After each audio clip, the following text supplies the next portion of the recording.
آج مدینہ طیبہ حاضری کا ارادہ ہے۔ یہ ہماری زندگی کے بہت اہم اور خوشگوار دنوں میں سے ایک دن ہے۔ دن گنے جاتے تھے دن جس کے لیے، ایسا دن ہے کہ جس کے لیے ہم دنوں کو گنا کرتے تھے کہ وہ کب وقت آئے گا کہ ہم حضرت محمد مصطفیٰ احمد مجتبیٰ صلی اللہ علیہ وسلم کی خدمت اقدس میں حاضری دیں گے۔ اللہ رب العزت نے اپنی رحمت سے ہمیں یہ دونوں حرم دیکھنے کی توفیق نصیب فرمائی، ایک حرم مکہ اور دوسرا حرم مدینہ۔ دونوں شہر محترم ہیں، ان کا احترام ہے۔ چنانچہ مکہ مکرمہ میں عبادت کریں تو 1,00,000 گنا ثواب۔ اس کو اللہ رب العزت نے کتنی عزت عطا فرمائی۔ نماز پڑھیں، روزہ رکھیں، صدقہ کریں، جو بھی نیکی حرم میں رہ کر کریں گے ہر نیکی کا ثواب 1,00,000 گنا بڑھ جائے گا۔ حرم مکہ اور حرم مدینہ یہ دو ہی تو پوری دنیا میں شہر ہیں جن سے ہر مسلمان کا ایک جذباتی لگاؤ ہوتا ہے، دلی لگاؤ ہوتا ہے۔ بمکہ بینی از توحید نور، بیسرب از حبیب اللہ ظہور، کہ مکہ میں تم دیکھو تو تمہیں توحید کا نور نظر آئے گا، اور اگر تم مدینہ میں دیکھو تو تمہیں نبی علیہ الصلوۃ والسلام کا وہاں مقام نظر آئے گا۔ گرین دو شہر ایمارا ندیدے، جدیدی گردرین دنیا رسیدے۔ ایمان سے اگر تم نے ان دو شہروں کو نہیں دیکھا تو پھر دنیا میں آ کے تم نے بھلا دیکھا ہی کیا ہے۔ ان بابرکت شہروں کو دیکھنے کی اللہ نے ہمیں توفیق عطا فرمائی۔ مکہ مکرمہ میں جلال کی تجلیات غالب ہیں، مدینہ منورہ میں جمال کی تجلیات غالب ہیں۔ جلال سے کیا مراد؟ اللہ رب العزت کی عظمت، اس کی شان و شوکت، اس کی سطوت، اس کی ہیبت، وہ انسان کے دل کے اوپر اثر انداز ہوتی ہے۔ اسی لیے بیت اللہ شریف میں حرم مسجد حرام میں داخل ہونے کے لیے فرمایا اولئک ما کان لہم ان یدخلوها الا خائفین۔ دیکھا، ان کو چاہیے تھا کہ یہ مسجد حرام میں داخل ہوتے اس طرح کہ ان کے دل اللہ کی عظمت سے ڈر رہے ہوتے۔ اور یہ نارمل بات ہے کہ انسان کسی بادشاہ کے دربار میں جائے تو اس کا رعب ہوتا ہے، دبدبا ہوتا ہے، انسان کے اوپر اس کے اثرات ہوتے ہیں۔ یہ تو اللہ رب العزت کا دربار ہے، یہ تو اس کا گھر ہے، تو یقیناً مسجد میں داخل ہوتے ہوئے انسان کے اوپر عظمت الہی کا غلبہ ہونا چاہیے۔ سیدنا علی رضی اللہ تعالیٰ عنہ جب مسجد میں داخل ہوتے تو ان کا رنگ پیلا ہو جاتا ہے۔ پوچھنے والے نے کہا کہ حضرت، بڑی بڑی جنگوں میں ہم نے آپ کو کبھی فضل ہوتے نہیں دیکھا، اتنے بہادر، اور مسجد میں داخل ہوتے ہوئے آپ کے چہرے پہ بہت زیادہ گھبراہٹ ہوتی ہے۔ تو پوچھنے والے سے فرمایا کہ تجھے معلوم ہے میں کس شہنشاہ کے دربار میں داخل ہو رہا ہوتا ہوں؟ لیکن مدینہ منورہ میں چونکہ محبوب خدا صلی اللہ علیہ وسلم کا گھر ہے، ڈیرا ہے، وہاں پر جمال کی تجلیات غالب، محبوبیت کا عنصر غالب ہے۔ ان تجلیات کے اثرات آپ ماحول میں بھی دیکھ سکتے ہیں۔ چنانچہ مکہ مکرمہ میں آپ دکانوں پہ کوئی چیز لینے جائیں، آپ ان سے ریٹ کی دوسری تیسری بات کریں، وہ یلا کہہ دیں گے۔ اور مدینہ منورہ میں آپ جائیں تو وہ آپ سے بات کرتے ہوئے ان کی باتوں میں بھی مٹھاس ہوگی، لہجے میں بھی مٹھاس ہوگی، تو ان کے اثرات وہاں کے رہنے والوں کی زندگیوں میں بھی نظر آتے ہیں۔ تاہم یہ دونوں شہر شہر نبی ہیں. یہ دونوں شہر کیا ہیں؟ دونوں شہر کیا ہیں؟ شہر نبی ہیں. اس لیے کہ مکہ مکرمہ نبی علیہ السلام کا مولد ہے، ولادت کی جگہ، اور مدینہ منورہ نبی علیہ السلام کا مسکن ہے. یہ مولد نبی، وہ مسکن نبی. ادھر سے دین کی ابتدا ہوئی، وہاں پہ دین کی انتہا ہوئی. مکہ میں نبی علیہ السلام کے اجداد مدفون ہیں، مدینہ نبی علیہ السلام کے اہل بیت مدفون ہیں. یہ خدا کا گھر کہلایا، وہ نبی علیہ السلام کا گھر کہلایا. اس شہر کو اللہ نے اپنے خلیل کے ہاتھوں سے بسا دیا، اس شہر کو اللہ نے اپنے محبوب کے ہاتھوں سے بسا دیا. تو دونوں شہر شہر نبی. یہ بابرکت شہر تجلیات والے شہر ہے. ان شہروں میں ایک دن کا قیام، ایک رات کا قیام کسی کو نصیب ہو جائے تو وہ یقیناً بڑا ہی خوش نصیب انسان. اللہ رب العزت اپنی رحمت، اپنی توفیق سے اس نے ہمیں ان دونوں جگہوں پر حاضری کی توفیق عطا فرمائی. چنانچہ ہم نے یہاں پر کچھ وقت گزارا. کچھ ایسے لوگ تھے جنہوں نے جی بھر کے عبادت کی، اور کچھ ہم جیسے ایسے کمزور تھے کہ جنہوں نے کچھ عبادت تو کی اور بقیہ کی حسرت دل میں رہی. تاہم وقت کسی کی انتظار نہیں کرتا، دن اور رات آتے اور گزرتے چلے جاتے ہیں. آج وہ وقت آ گیا کہ ہمیں پھر سفر کی روانگی ہے. لیکن ہم ایک ایسے شہر کی طرف جا رہے ہیں جس کو مدینہ منورہ کہا جاتا ہے،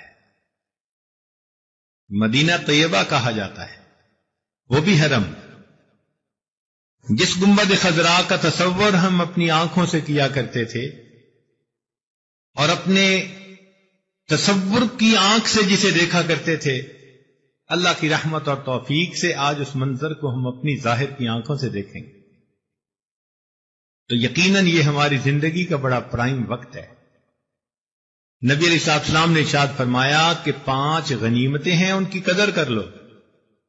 زندگی کی قدر کرو موت سے پہلے، جوانی کی قدر کرو بڑھاپے سے پہلے، صحت کی قدر کرو بیماری سے پہلے، مال کی قدر کرو غربت سے پہلے، اور فرصت کی قدر کرو مشغولی سے پہلے. آج ہم وہ لوگ ہیں جن کے پاس یہ 5 نعمتیں ایک وقت میں موجود ہیں. زندگی بھی موجود، جوانی بھی موجود، صحت بھی موجود، مال بھی موجود، فرصت بھی موجود. تو یہ ہماری زندگی کا پرائم وقت ہے. سوچیں کہ ہمیں کس قدر اس کی جو ہے وہ قدر و قیمت کا احساس ہونا چاہیے، اس کو اویل کرنا چاہیے. زندگی کے اہم ترین وقتوں میں سے یہ وقت ہے. ہمارے اکابر ان جگہوں کی حاضری کے لیے تڑپا کرتے تھے، بلکہ سالوں دعائیں مانگتے تھے، اور سالوں دعائیں مانگنے کے بعد پھر جا کر کہیں ان کو یہ توفیق مل جایا کرتی تھی جو اللہ رب العزت نے ہمیں اب عطا فرما دی. تو اس لیے ہم اللہ رب العزت کی رحمتوں سے زیادہ حصہ پانے کی کوشش کریں، اور اس سفر کو قیمتی سے قیمتی تر بنانے کی کوشش کریں. وہ پنجابی کے کسی شاعر نے کہا، میں بھی جانا ڈھوک رانجن دی نال میرے کوئی چلے.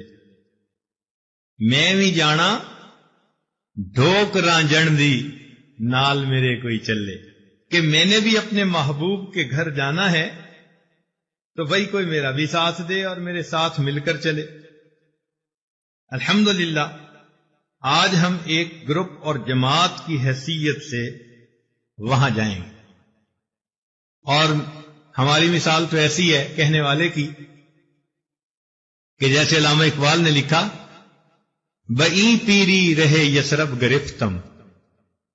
اس بڑھاپے میں نے مدینہ کی راہ کو اختیار کیا، نواخاں از سرور عاشقانہ. کہ میں سرور عاشقانہ کے ساتھ محبت میں اشعار پڑھتا جا رہا ہوں، جو عام مرغے کے در صحرا سرے شام کو شاید پر بفکر آشیانہ. میرے مثال اس پرندے کی مانند ہے کہ صحرا میں جو سرے شام اپنے پر پھیلا کر اپنے گھونسلے کو ڈھونڈنے کے لیے منتظر ہوا کرتا ہے. تو بڑھاپے میں تو انسان یہی ہے، یہ آشیانہ ہے ہم سب کا، اور اس آشیانے کی تلاش میں آج ہم وہاں جا رہے ہیں، اللہ رب العزت سے یہ مدد مانگتے ہوئے کہ اللہ رب العزت ہمیں اس جگہ ہماری حاضری کو قبول فرمائے. چنانچہ حضرت پیر مہر علی شاہ صاحب رحمۃ اللہ علیہ نے جب سفر کیا حرمین کا، تو انہوں نے پنجابی زبان میں ایک عجیب نعت لکھی. فرماتے ہیں، اج سکھ متراں دی ودھیری ہے، کیوں دلڑی اداس گھنیری ہے. یعنی آج مجھے اپنے محبوب سے ملنے کی جو چاہت ہے وہ بہت زیادہ بڑھ گئی ہے. کیوں دلڑی اداس گھنیری ہے، کیوں میرا دل آج زیادہ اداس ہے. لوں لوں وچ شوق چنگیری ہے، اج نینا نے لائیاں کیوں جھڑیاں.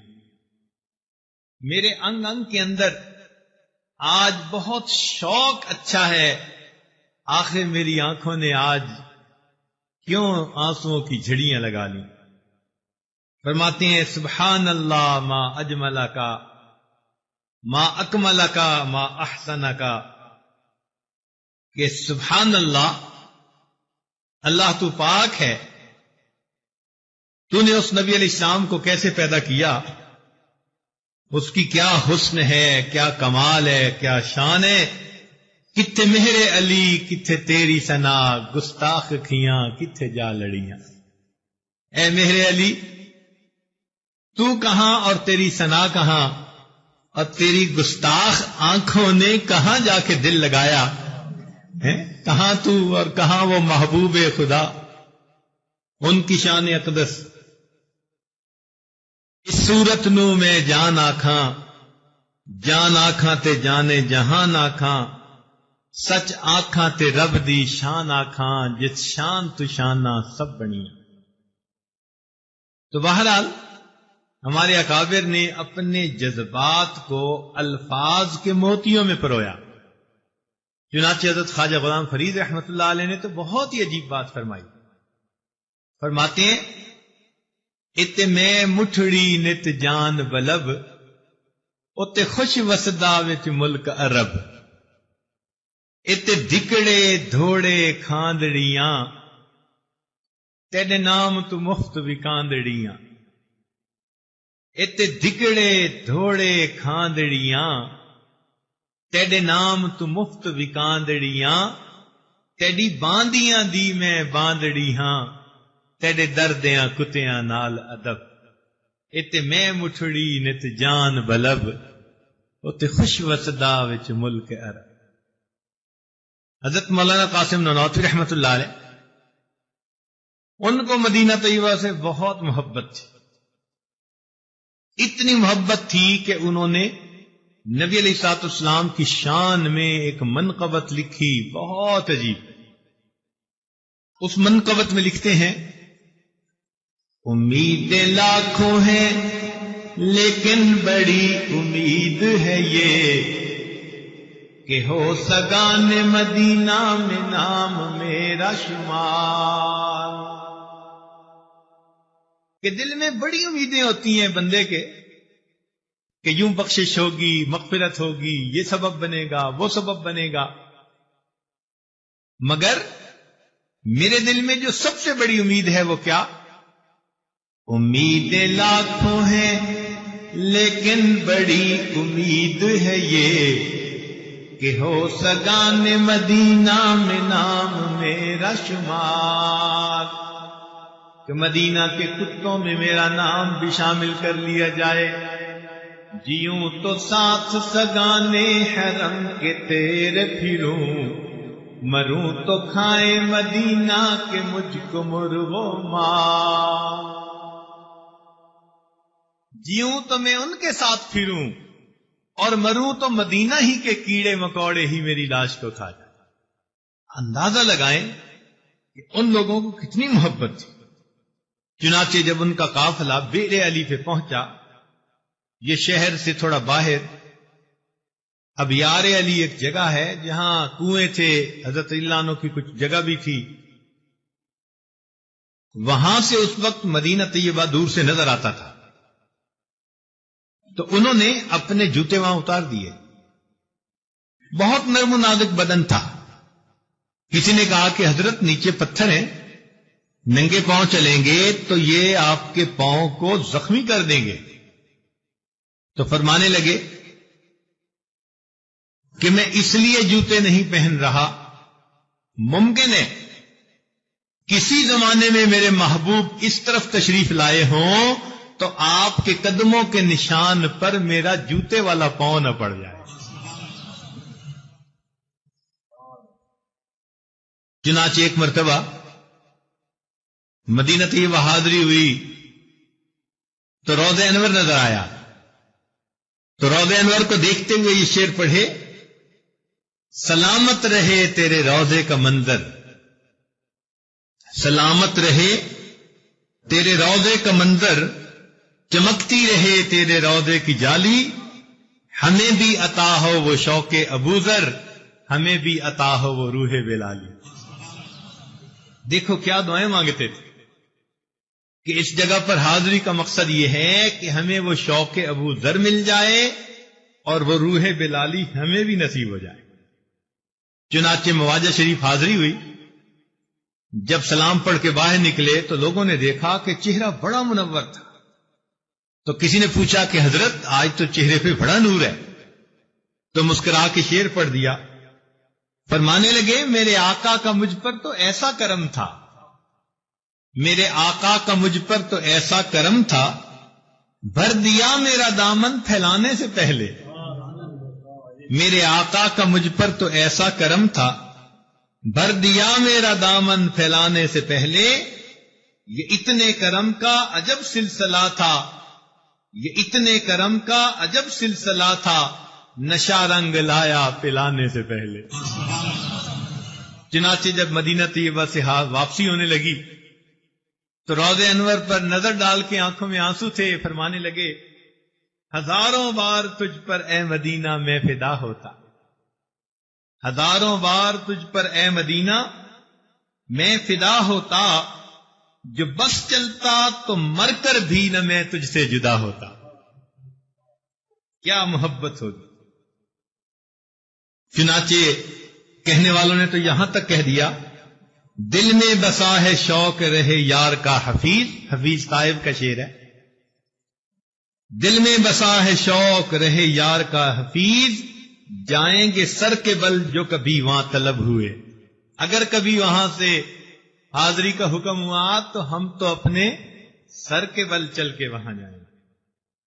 تو اتنی محبت کے ساتھ ہمارے اکابر وہاں کا سفر کیا کرتے تھے، جو آج اللہ رب العزت نے ہمیں وہاں جانے کی توفیق عطا فرمائی۔ کہنے والوں نے تو بہت کچھ کہا، ہے نظر میں جمال حبیب خدا، جس کی تصویر سینے میں موجود ہے، جس نے لا کر کلام الہی دیا، وہ محمد مدینے میں موجود ہے۔ پھول کھلتے ہیں پڑھ پڑھ کے صلی اعلی، جوم کر کہہ رہی ہے یہ باد صبا۔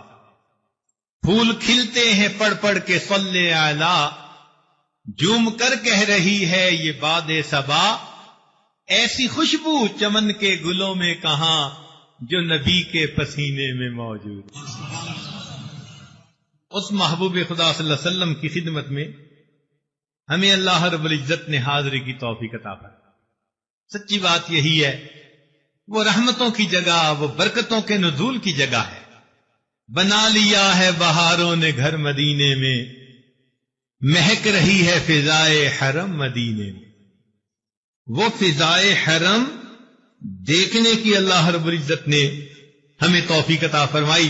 ہمارے اکابر بڑی محبت کے ساتھ یہ سفر کرتے تھے، بلکہ کہنے والے نے تو کہا، غم راہی نشاط آمیز ترکن، فغانش را جنو آمیل ترکن بگیر ساربان راہ درازے مرا سوز جدائی تیز ترکن.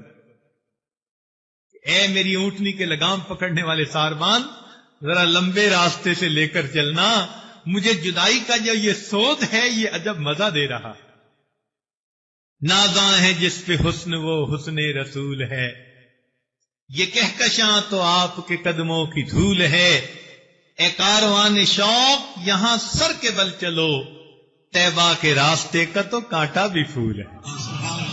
آج ہمیں اللہ رب العزت نے اس سفر پہ جانے کے لیے توفیق عطا فرمائی، اس لیے ہمیں چاہیے کہ ہم اس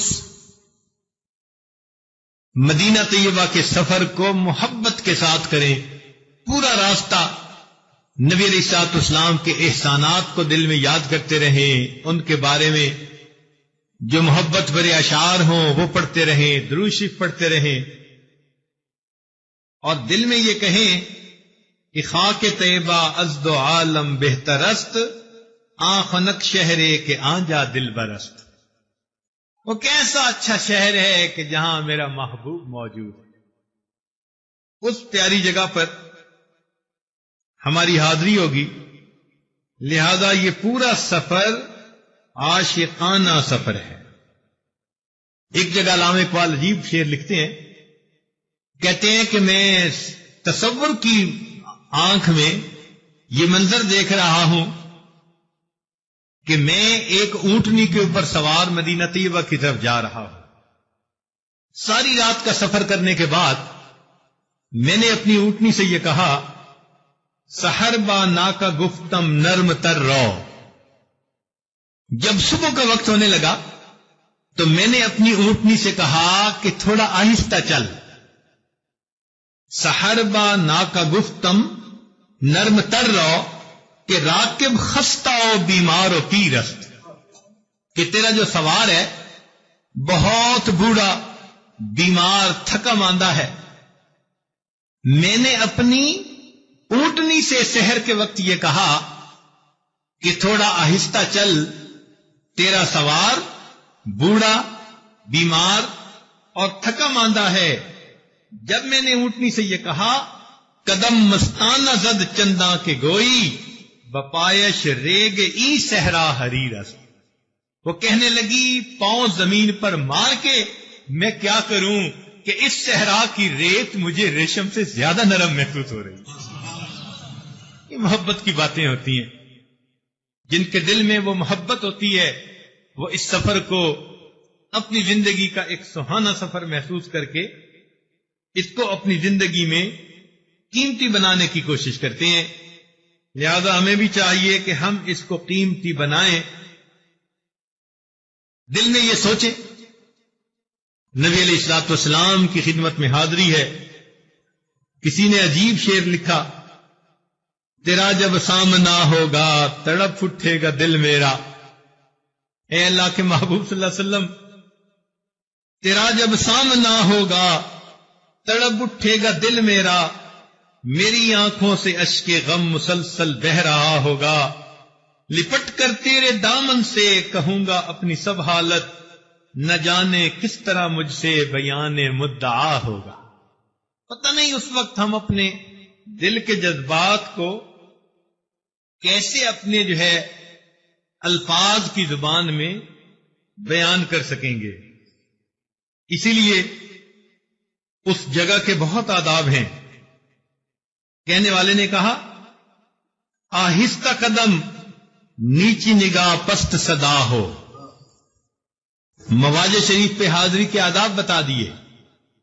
آہستہ قدم نیچی نگاہ پست صدا ہو، خوابیدہ یہاں روح رسول عربی ہے. اے زائر بیت نبی یاد رہے یہ، بے قاعدہ یا جنبش لب بے ادبی ہے. کیا شان ہے اللہ رے محبوب نبی کی، محبوب خدا ہے وہ جو محبوب نبی ہے.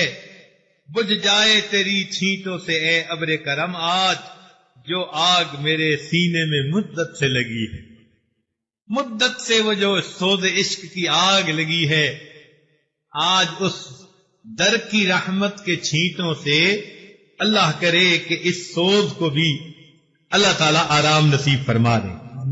چنانچہ مدینہ طیبہ جب حاضری دیں تو یہ سوچیں کہ یہ وہ جگہ ہے جہاں اللہ رب العزت کے محبوب نے اپنی مبارک زندگی کے دن گزارے۔ خوشاب وقت مدینہ مقام تھا اس کا، خوشاب دور کے دیدار عام تھا اس کا۔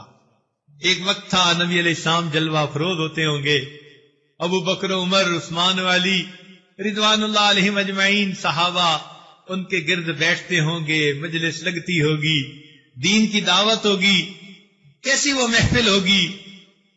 اللہ رب العزت نے آج انہی جگہوں پر ہمیں بھی حاضری کی توفیق عطا فرمائی۔ یہ ہماری خوش نصیبی ہے کہ اللہ رب العزت نے ہم پر اتنا کرم فرمایا، اتنا احسان فرما دیا۔ لہذا اب مواجہ شریف کے بارے میں چند آداب ذہن میں رکھ لیجئے۔ سب سے پہلے یہ کہ مدینہ طیبہ میں رہتے ہوئے درود شریف کی کثرت کی جائے۔ اللہم صلی علی سیدنا محمد وعلی آل سیدنا محمد وبارک وسلم۔ یہ درود شریف بھی پڑھ سکتے ہیں۔ اگر کسی کے لیے اتنا لمبا درود شریف پڑھنا مشکل ہو تو صلی اللہ علی محمد صلی اللہ علیہ وسلم یہ بھی پڑھ سکتے ہیں، زبان پر نسبتاً آسان ہے۔ بہرحال جو بھی درود شریف آپ کو اچھا لگے، بعض پڑھتے ہیں جزا اللہ عنا سیدنا محمد صلی اللہ علیہ وسلم و اہلہ، اور ایک بہترین درود شریف آپ حضرات کی خدمت میں عرض کر دوں کہ اللہم صلی علی سیدنا محمد صلی اللہ علیہ وسلم کما تحب و ترضی بعدد ما تحب و ترضی۔ اے اللہ، نبی صلی اللہ علیہ وسلم پر رحمتیں فرما اتنی کہ جتنا آپ چاہیں اور اتنی بار جتنی بار آپ چاہیں۔ اللہ، یہ عجیب جو ہے درود شریف ہے۔ اپنی اپنی محبت کی بات ہے، جہاں دل زیادہ متوجہ ہو بہرحال وہ درود شریف پڑھنا چاہیے۔ ہمارے اکابر نے لکھا ہے کہ جب مسجد نبوی میں حاضری ہو تو داخل ہوتے ہوئے مسجد کی دعا پڑھے، اعتکاف نیت کر لے اور درود شریف کثرت کے ساتھ پڑھے۔ نماز کا وقت ہو تو نماز ادا کرے، اگر نماز کا انتظار ہو تو بیٹھ کے درود شریف پڑھ لے، تلاوت کر لے۔ مدینہ طیبہ کے قیام میں جتنا بھی قرآن مجید پڑھے اس کو نبی علیہ الصلوۃ والسلام کی خدمت میں ہدیہ اور تحفہ کر کے بھیج دے۔ پھر جب یہ چاہے کہ میں نبی علیہ السلام کی خدمت میں حاضری دوں تو ہمارے اکابر کا ایک معمول تھا کہ وہ حاضری سے پہلے کچھ نہ کچھ صدقہ کیا کرتے تھے۔ اب اس کی بیک گراؤنڈ تو یہ ہے کہ قرآن مجید کی ایک آیت اتری جس میں اللہ رب العزت نے ایمان والوں سے فرمایا کہ تم میرے محبوب کی خدمت میں حاضر ہونے سے پہلے صدقہ کیا کرو۔ چنانچہ حضرت علی اللہ عنہ نے اس پر عمل کیا اور ساتھ ہی یہ آیت منسوخ ہو گئی۔ یعنی اللہ رب العزت نے امت کی آسانی کے لیے یہ حکم واپس لے لیا، مگر اپنی منشا تو بتا دی نا کہ میں چاہتا کیا ہوں۔ چنانچہ ہمارے اکابر کا یہ معمول رہا کہ وہ صدقہ کیا کرتے۔ صدقہ کے نام سے ڈرنا نہیں چاہیے، اس لیے کہ جہاں 1000 ریال صدقہ کہلاتا ہے وہاں 1 ریال بھی صدقہ کہلاتا ہے۔ تعداد کی بات نہیں ہوتی، فلوس کی بات نہیں ہوتی، اللہ رب العزت کے ہاں خلوص کی بات ہوتی ہے۔ جتنے اخلاص سے کوئی دے گا اللہ کے ہاں قبول ہوگا۔ چنانچہ صدقہ بلاؤں کو ٹالتا ہے، تو ہمارے گناہ بھی تو ہمارے سر پہ بلا ہے نا، یہ بھی تو ہمیں ڈر ہے نا کہ کہیں ہمارے گناہوں کے سبب کہیں اللہ کے محبوب ہم سے ناراضی نہ ہو جائیں۔ تو ہم صدقہ نیت سے دیں گے کہ اللہ ہمارے گناہوں پہ پردے ڈال دیجئے، ان گناہوں کو مٹا دیجئے، تاکہ جب ہم اللہ رب العزت کے محبوب کی خدمت میں حاضر ہوں تو آقا خوشی کے ساتھ ہمارے سلام کو قبول فرما لے۔ اس لیے حضرت شیخ الحدیث مولانا زکریا رحمۃ اللہ علیہ جب کبھی بیرون ملک کا سفر کرتے اور پھر واپسی پہ مسجد نبوی میں حاضری دینے لگتے تو کبھی 5,000 ریال فقراء میں تقسیم کرتے اور کبھی 10,000 ریال تقسیم کرتے اور پھر مسجد نبوی میں جاتے تھے. تو بھائی اللہ نے ان کو تو شاہوں جیسی عظمت دی تھی، ان کے 10,000 صحیح اور ہمارے 10 ریال صحیح. تو جتنی دفعہ بھی حاضری دیں آپ 1 ریال کی بھی نیت کر لیں تو گویا عمل ہو گیا. اور اگر اس وقت مستحق کوئی بندہ نظر نہیں آتا تو نیت کر کے اپنے پیسے الگ کر دے کہ جب مستحق ملے گا میں ان کو دے دوں گا، مگر میں نے الگ کر لی. تو صدقہ کرنا حاضری سے پہلے یہ ایک فائدے مند عمل ہوگا. نبی علیہ الصلوۃ والسلام کی بارگاہ میں حاضری قبول ہوگی، گناہوں کی معافی مانگیں. پھر جب مسجد نبی میں جائیں تو کوشش کریں اشراق کے وقت یا عشاء کے بعد ریاض الجنہ میں حاضری مل جائے. نبی علیہ السلام نے فرمایا ما بین بیتی و منبری روضۃ من ریاض الجنہ، کہ میرے گھر اور میرے ممبر کے درمیان جو جگہ ہے وہ جنت کے باغوں میں سے باغ ہے. چنانچہ اس کو ریاض الجنہ کہا جاتا ہے اور وہاں سبز رنگ کا قالین ہے بچھا ہوا. مرد لوگ تو جب چاہیں جا سکتے ہیں، بعض مواقع پہ بھیڑ ہوتی ہے، تہجد میں بھی اتنی بھیڑ نہیں ہوتی، اور آج کل دن کے اوقات میں 10-11 بجے بہت وہاں آسانی کے ساتھ جگہ مل جاتی ہے، یا ظہر کے بعد آسانی سے جگہ مل جاتی ہے. رات کو عشاء کے بعد بھی جب لوگ چلے جاتے ہیں تو پھر ریاض الجنہ میں نسبتاً آسانی سے نفل پڑھنے کی توفیق مل جاتی ہے. تو ریاض الجنہ میں جا کے کچھ نفل پڑھ لیں، صلاۃ التوبہ کے، صلاۃ الحاجت کے، شکرانے کے، جو بھی اپنی حاجات ہیں اللہ رب العزت کے سامنے پیش کرنی، ان کے لیے نماز پڑھ کر اللہ تعالی سے وہاں بیٹھ کے دعا مانگیں. یہ ذہن میں رکھتے ہوئے کہ یہ ریاض الجنہ وہ جگہ ہے جہاں نبی علیہ الصلوۃ والسلام نماز پڑھاتے تھے اور اکابر صحابہ آپ کے پیچھے کھڑے ہو کر نماز پڑھا کرتے. وہاں ہر جگہ پر، ہر انچ پر کسی نہ کسی صحابی کی پیشانی لگی ہوگی. ہر انچ اس جگہ کے اوپر کسی نہ کسی صحابی کی پیشانی ضرور لگی ہوگی. آج اس جگہ پر اللہ نے ہمیں بھی حاضری کی توفیق عطا فرمائی. تو جہاں اور بہت ساری دعا مانگے وہاں ایک دعا یہ بھی مانگنا نہ بھولیں، اے اللہ آپ کے محبوب صلی اللہ علیہ وسلم نے اس کو جنت کا ٹکڑا کہا اور آپ نے مجھے زندگی میں یہاں پہنچنے کی توفیق عطا فرمائی. جب آپ نے دنیا کی جنت میں پہنچا دیا تو اللہ مجھے آخرت کی جنت سے محروم نہ فرمانا. اور ویسے بھی اللہ کا وعدہ ہے کہ جو جنت میں جائے گا ایک مرتبہ تو اس کو نکالا نہیں جائے گا. تو جب اللہ نے ایک دفعہ وہاں پہنچا دیا، اے اللہ اب آخرت میں ہمیں محروم نہ فرمانا، ہمیں جنتی میں جگہ عطا فرما. تو یہ بھی ایک دعا ضرور مانگیے گا. پھر اس کے بعد نبی علیہ الصلوۃ والسلام کی خدمت میں سلام کے لیے حاضر ہونا. یہ وہ جگہ جہاں نبی علیہ السلام کا چہرہ انور ہے. آپ صلی اللہ علیہ وسلم لیٹے ہوئے ہیں اور آپ کا چہرہ قبلہ کی طرف ہے، تو ہم درمیان میں سے گزرتے ہیں اس طرح کہ آپ کے چہرے انور کے سامنے حاضر ہوتے ہیں. اس جگہ کو مواجہ شریف کہتے ہیں کہ گویا چہرے انور کے سامنے آپ حاضر ہو رہے ہیں. اب وہاں پر جاتے ہوئے بہت ادب کا خیال رکھیں. ادب گاہست زیر آسماں از عرش نازک تر، ادب گاہست زیر آسماں از عرش نازک تر، نفس گم کردمی آیت جنید بایدیدی جا. وہ فرماتے ہیں کہ یہ عرش کے نیچے ایسی ادب گاہ ہے جو عرش سے بھی نازک تر ہے. یہاں آ کر جنید اور بایزید کا بھی سانس بند ہونے لگتا ہے ادب کی وجہ سے. اس جگہ پر ہم حاضری کے لیے جائیں گے. حضرت مولانا یوسف بن نوری رحمۃ اللہ علیہ فرمایا کرتے تھے کہ میری نظر میں تو پوری مسجد نبوی ہی مواجہ شریف ہے. وہ فرماتے تھے پوری مسجد نبی میں اس طرح وقت گزارو جیسے نبی علیہ السلام کے بالکل سامنے بیٹھا ہوں. وہ تو یوں فرماتے تھے. اس لیے وہ کئی نمازوں میں جہاں نماز پڑھتے وہیں کھڑے ہو کر دروشی پڑھ کے وہاں سے واپس آ جاتے تھے. البتہ کبھی کبھی آگے بھی تشریف لے جاتے تھے.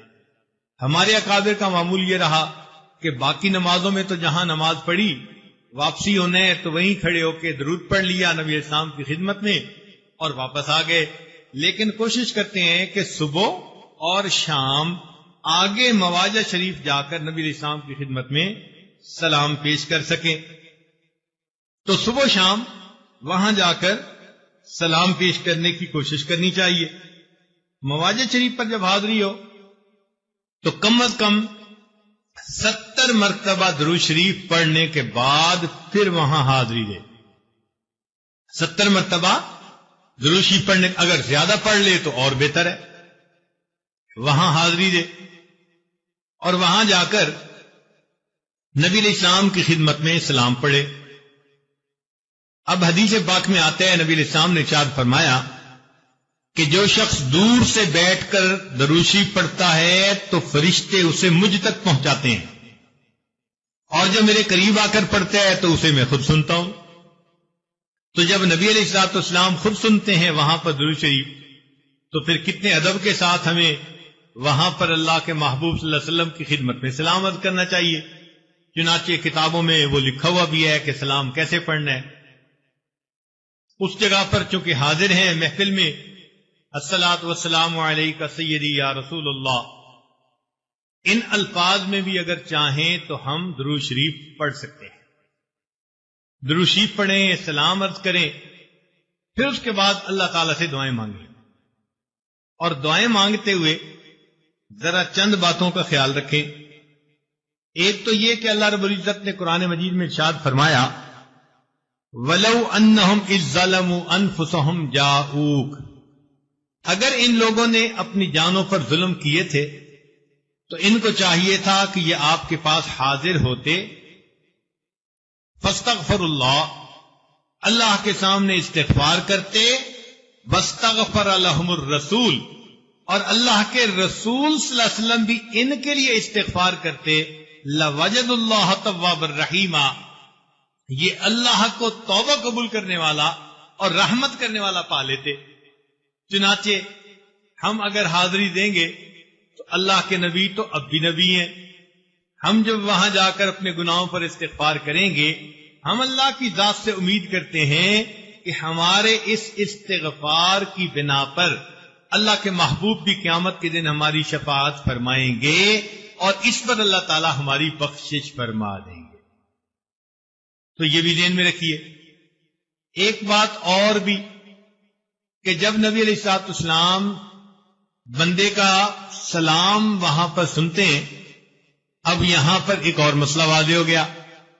ہمارے استاد مولانا محمد اشرف شاد دامت برکاتہم فرماتے ہیں کہ بندے کو چاہیے کہ جب سلام پڑھ کے فارغ ہو جائے، دعائیں مانگے، تو پھر اپنے دل میں نیت کر لے کلمہ پڑھنے کی اور ذرا مناسب آواز کے ساتھ کلمہ پڑھے، اشہد اللہ الہ الا اللہ واشہد ان محمد رسول اللہ. اور کلمہ پڑھنے کے بعد یہ عرض کرے کہ اے اللہ کے پیارے محبوب صلی اللہ علیہ وسلم، میں نے آپ کے سامنے کلمہ پڑھا ہے، اب آپ قیامت کے دن میرے ایمان کی گواہی دے دیجیے. اور جس بندے کے ایمان پر قیامت کے دن اللہ کے محبوب صلی اللہ علیہ وسلم نے گواہی دے دی، اس بندے کا بیڑا پار ہو جائے. تو بہرحال وہاں جتنے بھی آدمی دعا مانگ سکے وہ دعا مانگے. صد شکر کے ہستے میان دو کریم، اللہ کا لاکھ شکر ہے کہ ہم دو کریموں کے درمیان ہیں. اللہ بھی کریم ہے اور رسول اکرم بھی کریم ہے. دو کریموں کے درمیان ہم موجود ہیں. الحمدللہ اللہ کی یقیناً ہم پر رحمت ہوگی. چنانچہ علامہ اقبال نے شعر لکھا کہ اگر کبھی میں وہاں حاضر ہوتا تو میں نبی علیہ السلام کے روضہ انور پر جا کر یہ شعر پڑھتا، ماں ازاں خاتون تے اریاں تریم، پیش اقوام جہاں بے چادرے. اے اللہ کے محبوب صلی اللہ علیہ وسلم، قبیلہ طے کی ایک جوان لڑکی آپ کے سامنے آئی تھی اور اس کے سر پر چادر نہیں تھی، تو آپ نے اپنی کملی مبارک، وہ جو نبوت کی چادر تھی، اس سے اس کے سر کو ڈھانپ لیا تھا۔ آج آپ کی امت اقوام عالم کے سامنے ننگے سر ہے، اب آپ اپنی رحمت سے اس امت کے سر کو ڈھانپ لیجیے۔ تو واقعی سچی بات یہی ہے، ہمیں یہ دعائیں کرنی چاہیے کہ اللہ امت محمد صلی اللہ علیہ وسلم پر خصوصی رحمت نازل فرمائے، خصوصی رحمت نازل فرمائے، اور اللہ تعالی ہماری دعاؤں کو قبول فرما لے۔ مفلسانی آمدہ در کوئے تو، شیئن للہ از جمال روئے تو، دست بکشا جانب زنبیل ماں، آفری بر دست بر بازوئے تو۔ یہ ہماری کتنی خوش نصیبی ہے کہ ہمیں مسجد نبوی صلی اللہ علیہ وسلم میں نماز کے لیے جانے کی توفیق نصیب ہوگی۔ میری سجدہ گاہ تیری زمین، یہ بڑے نصیب کی بات ہے۔ میری سجدہ گاہ تیری زمین، یہ بڑے نصیب کی بات ہے۔ تیرے نقش پا پہ میری جبیں، یہ بڑے نصیب کی بات ہے۔ نبی علیہ السلام کے نقش پا ہوں گے نا کہیں نہ کہیں، اور ان پر ہماری جبیں پڑے گی۔ ہاں، اس لیے ہم ذرا اندازہ کریں کہ کس جگہ پر اللہ رب العزت ہمیں حاضری کی توفیق عطا فرما رہے ہیں، تو وہاں اپنے دل کا غم نکال دیجئے۔ جیسے ماں کے پاس آ کے بچہ رو پڑتا ہے، سارا غم نکال دیتا ہے، شفقت ملتی ہے، محبت ملتی ہے، رحمت ملتی ہے۔ دیار رسول صلی اللہ علیہ وسلم بھی اسی طرح ہے کہ نبی علیہ السلام کے قدموں میں حاضر ہوں، اپنے دل کے غم وہاں کہہ لیں۔ بیٹیاں باپ کی خدمت میں حاضر ہوتی ہیں تو آنکھوں کے آنسوؤں سے اپنے دل کی تمنا بیان کر دیتی ہیں۔ یہ امت کی بیٹیاں وہاں حاضری دیں گی تو یہ اپنے آنسوؤں سے اپنی دعاؤں کو لکھ ڈالیں۔ تو پھر دیکھیں اللہ رب العزت کے محبوب کی طرف سے کیا رحمتیں ہوں گی، کیا مہربانیاں ہوں گی۔ کبھی آہ دل سے نکل گئی، کبھی اشک آنکھ سے ڈھل گئے۔ کبھی آہ دل سے نکل گئی، کبھی اشک آنکھ سے ڈھل گئے۔ یہ تمہارے غم کے چراغ تھے، کبھی بجھ گئے کبھی جل گئے۔ تو جب دل میں محبت ہوگی تو یقیناً وہاں پر ایسے ہی انسان کا وقت گزرے گا۔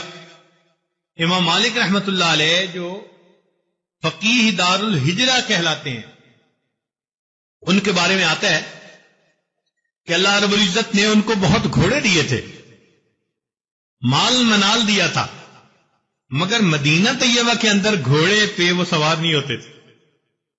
تو کسی نے پوچھا امام صاحب سے کہ حضرت آپ کے پاس گھوڑے بھی ہیں، مدینہ طیبہ میں گھوڑے پہ سوار نہیں ہوتے؟ تو فرمانے لگے کہ جس زمین پر میرے محبوب صلی اللہ علیہ وسلم نے اپنے قدم مبارک لگائیں، مالک کو زیب نہیں دیتا، وہ گھوڑے کے سموں سے اس زمین کو پامال کر دے۔ اتنا ادب۔ چنانچہ جب قضاء حاجت کی ضرورت ہوتی تو حرم سے باہر جاتے اور وہاں پر قضاء حاجت سے فارغ ہو کر باہر واپس آتے تھے۔ بلکہ کتابوں میں لکھا ہے کہ بالکل باؤنڈری لائن پر بیٹھتے، ایک پاؤں ادھر ہوتا ایک پاؤں ادھر ہوتا، مگر فراغت حرم کے باہر ہوتی، اور پاؤں حرم میں اس طرح رکھتے کہ اگر اس حالت میں موت آ جائے تو مجھے حرم میں مدینہ میں موت آ۔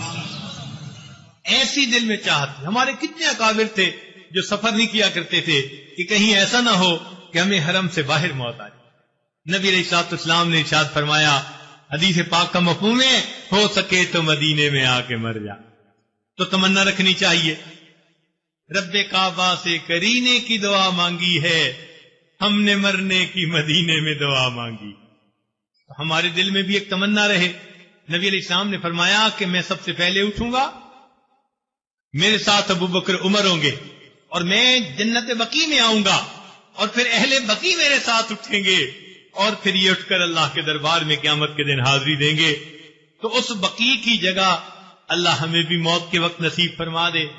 یہ تمنا تو کم از کم ہر دل میں ضرور ہونی چاہیے نا، کہ اللہ رب العزت ایسی توفیق عطا فرما دے۔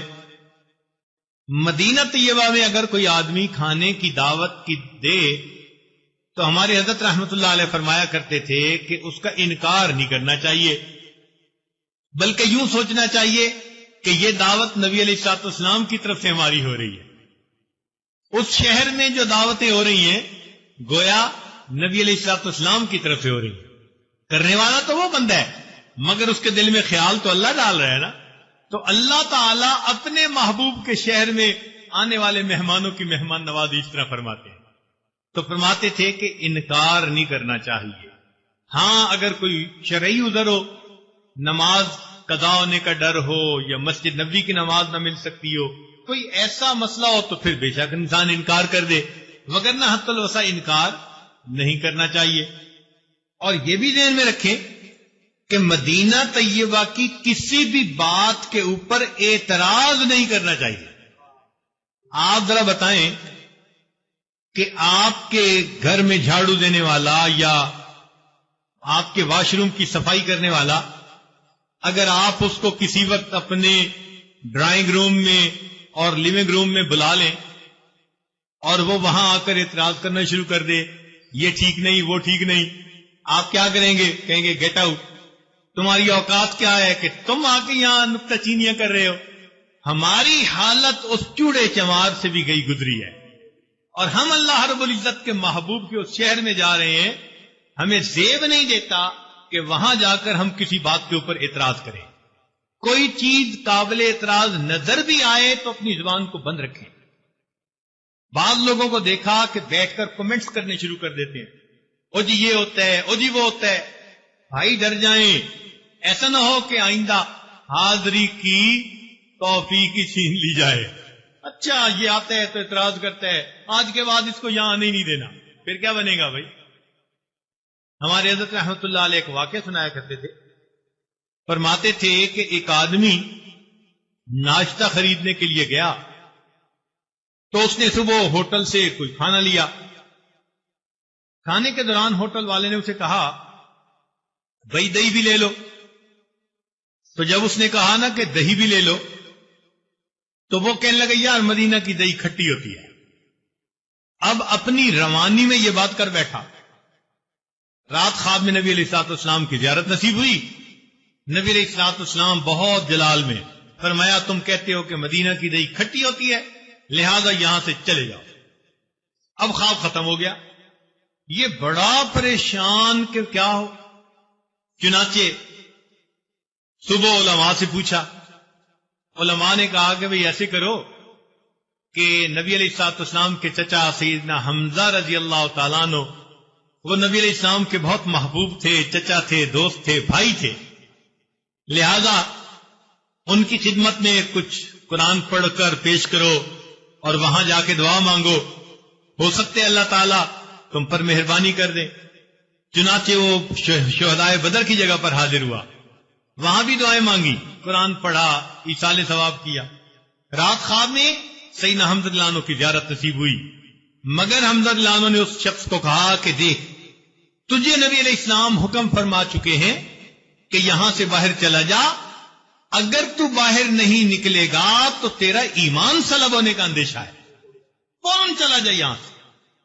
تو ہمارے حضرت فرمایا کرتے تھے کہ اس لیے ہمیں زیب نہیں دیتا کہ ہم وہاں کی کسی بھی چیز کے اوپر تنقید کریں، کوئی تنگی بھی پہنچ جائے تو خاموش رہیں، اس لیے کہ ہمیں وہاں حاضری کی اجازت مل جانا یہی ہماری اوقات سے بڑی بات ہے۔